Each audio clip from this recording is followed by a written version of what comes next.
ബസ്സിൽ കുഴഞ്ഞു വീണ യാത്രക്കാരി മരിച്ചു. തൃശൂർ അന്തിക്കാട് കുറ്റിമാവ് സ്വദേശി ലീനയാണ് മരിച്ചത്. കുഴഞ്ഞു വീണ ഉടൻ ലീനയെ ബസ് ജീവനക്കാർ ആശുപത്രിയിൽ എത്തിച്ചുവെങ്കിലും രക്ഷിക്കാനായില്ല. ശ്യാം പ്രസാദ് ഉത്തമൻ വിവരങ്ങളുമായി നമുക്കൊപ്പം ചേരുന്നുണ്ട്. ശ്യാം, എന്താണ് സംഭവിച്ചത്?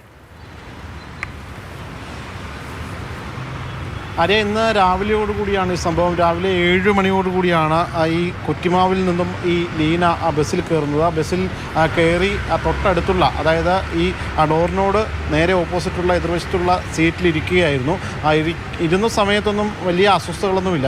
ഏകദേശം ഒരു 5 മിനിറ്റ് ബസ് നീങ്ങിക്കഴിഞ്ഞ ശേഷമാണ് ലീനയിൽ അസ്വസ്ഥതയുണ്ടാകുന്നത്. അതായത് ഈ സീറ്റിൽ നിന്ന് പെട്ടെന്ന് മറിഞ്ഞ് വീഴുന്ന ഒരവസ്ഥയിലേക്ക് എത്തുന്നു. തൊട്ട് അടുത്തിരുന്ന യാത്രക്കാരി തുടർന്ന് ലീനയെ വലിച്ച് സീറ്റിലേക്ക് തന്നെ ഇരുത്തുന്നു. ഉടൻ തന്നെ കണ്ടക്ടർ അങ്ങോട്ടേക്ക് എത്തുകയും കണ്ടക്ടർ തൻ്റെ കൈവശമുണ്ടായിരുന്ന വെള്ളം കൊണ്ടുവന്ന് ലീനയ്ക്ക് നൽകുകയും ചെയ്തു. ഉടൻ തന്നെ മറ്റെങ്ങും ബസ് നിർത്താതെ തൊട്ടടുത്ത ആശുപത്രിയിലേക്ക് കൊണ്ടുപോവുകയായിരുന്നു. ആശുപത്രിയിലേക്ക് പിന്നീട് ഈ യാത്രക്കാരും മറ്റുമൊക്കെ ചേർന്നാണ് ലീനയെ സ്ട്രെച്ചറിലേക്ക് എടുത്ത് കിടത്തുന്നത്. അവിടുത്തെ സമീപത്തുള്ള അശ്വമാലിക എന്ന് പറയുന്ന കാഞ്ഞാണിയിലെ ആശുപത്രിയിലാണ് എത്തിച്ചത്. അവിടെ നിന്നും പെട്ടെന്ന് തന്നെ ഒളരിയിലുള്ള മദർ ഹോസ്പിറ്റലിലേക്ക് മാറ്റുകയായിരുന്നു. ഈ മദർ ഹോസ്പിറ്റലിൽ എത്തിച്ചെങ്കിലും ലീനയുടെ ജീവൻ രക്ഷിക്കാൻ കഴിഞ്ഞിട്ടില്ല. 56 വയസ്സാണ് ലീനയ്ക്കുള്ളത്.